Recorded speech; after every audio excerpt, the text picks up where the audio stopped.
L'autre jour, j'ai entendu parler de la quenelle d'un certain Dieudonné. On m'a dit que ça partait de l'épaule et que ça allait jusqu'au bout des doigts. Waouh! Rocco Siffredi n'a qu'à bien se tenir. Ça m'a intrigué, j'ai alors demandé à la petite vieille qui habitait au rez-de-chaussée de mon immeuble si elle était au courant. Elle me dit que ça faisait bien longtemps qu'elle n'en avait pas entendu parler et que celle de son mari était bien moins médiatisée. Elle veut que je lui montre la mienne, mais avant elle m'a demandé quelle était ma taille.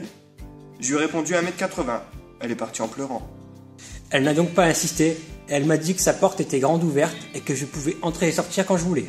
Ma belle-mère, quant à elle, croyait qu'il s'agissait d'un plat cuisiné. C'est pas faux. D'ailleurs, il se mange en sauce vers la fin.